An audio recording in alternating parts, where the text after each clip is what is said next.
All right, I'm gonna record this for the second time because man, I really have to improve on my not trailing off skills, right?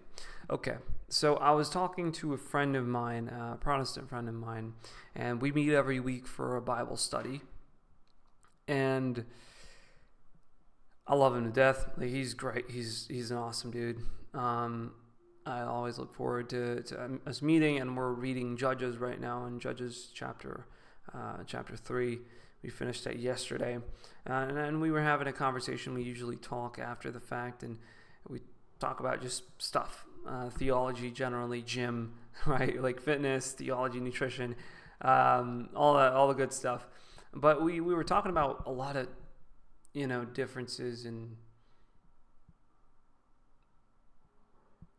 like questions he had, right? Because he's a Protestant, I'm a Roman Catholic, and he was having questions about all sorts of things, and I and one thing that came up was praying to the dead, and I couldn't wrap my head around his doubts, or not his doubts, but his questions, right? Because for me, it's like it's just self-evident for me, right? It feels self-evident because I'm a cradle Catholic. I've been raised praying to saints, and so for me it's almost like, what do you mean, right? And his question was like, well, how do they hear us? He's like, I can't wrap my head around how do they hear everybody? Like, how do they know what's going on? And it's a fair question logically, but for me, I just couldn't really even wrap my head around it. And I had heard this question before, but the thing is, I didn't really understand, like, truly, like, internalize what this meant to the other person. And so, I woke up today and realized how much of a dumbass I was and how I couldn't answer that question. And I trailed off, and we were talking about Mary. We were talking about um,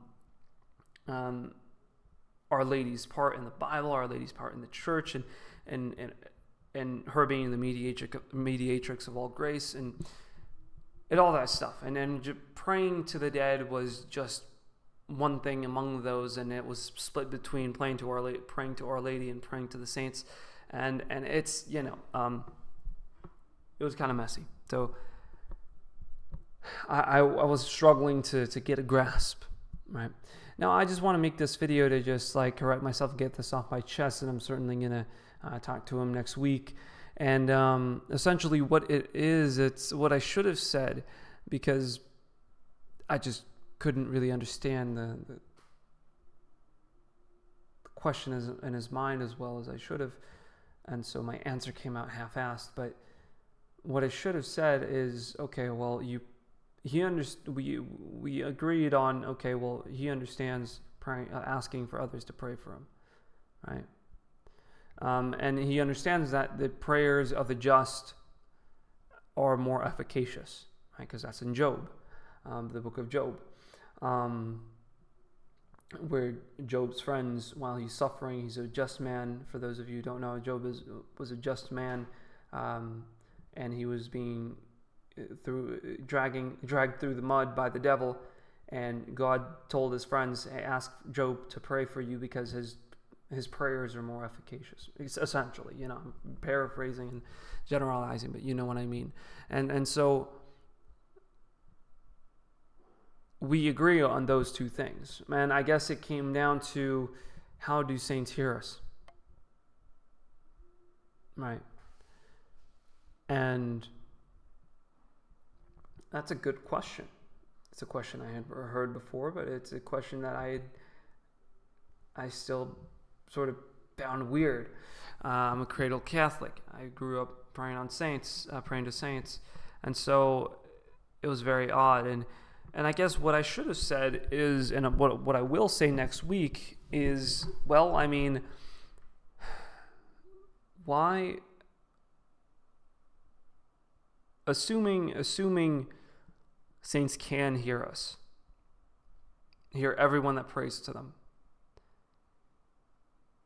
why is it true that we can't?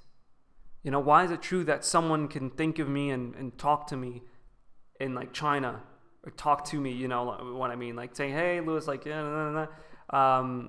and I won't know they exist. Right? Parasocial relationships. Why are we limited? Right? I mean, we're in this universe. We're bound by the laws of physics.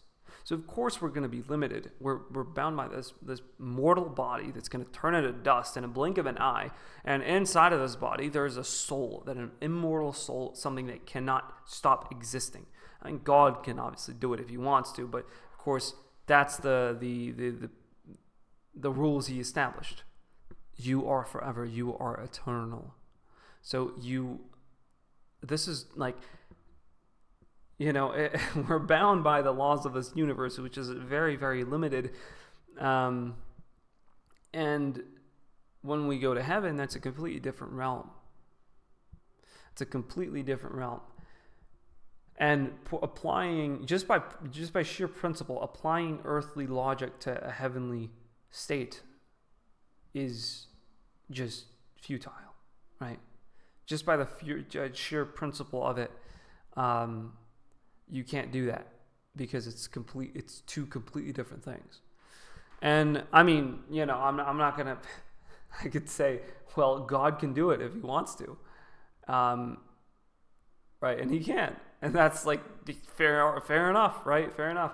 But I think it's more useful to be less ex machina, I guess, like an ex machina argument. I don't know if that's the right term. It's the equivalent of explaining away a plot, saying everything was a dream, right? Then it's like it explains all this stuff that doesn't make sense. That's like this this cure-all thing, right? This panacea. But I don't think it suffices. I think you should look at the principle, because God makes sense. God is truth, and truth is fixed. It's not like something that it's arbitrary. No, so you can extract principles from it. And one of the principles that you can think about is, well, you're applying earthly logic to heavenly things, which is, oh gosh, hopefully that wasn't too loud, which is like futile. It's like, how do angels fly around, right? That's breaking the laws of physics. I guess in that case they're different creatures to us, but you know what I mean, right? You can't apply earthly logic to heavenly things. They're two very different planes of existence, I guess you should say. I guess you could say, maybe that's not the right technical term, but yeah, that's it. I just wanted to get that off my chest, and I pray to saints. Pray to saints because they're closer to the Lord than you are, and because the Roman Catholic Church believes in the communion of saints, and we're all part of the body of Christ, and Christ being the head. They're listening to us. They hear us whenever we call out for them. They hear us, and if all our prayers to the saints fell on deaf ears, and it was, God made nothing of it because it wasn't towards him, I don't think we would have had such a long-standing tradition and unanimous agreement of the power of praying to the saints for so long. Which, by the way, we all did it up until the 1500s, right? So the Reformation. Now, I think that's all I have to say, right? But that being said, I'll see you in the next video.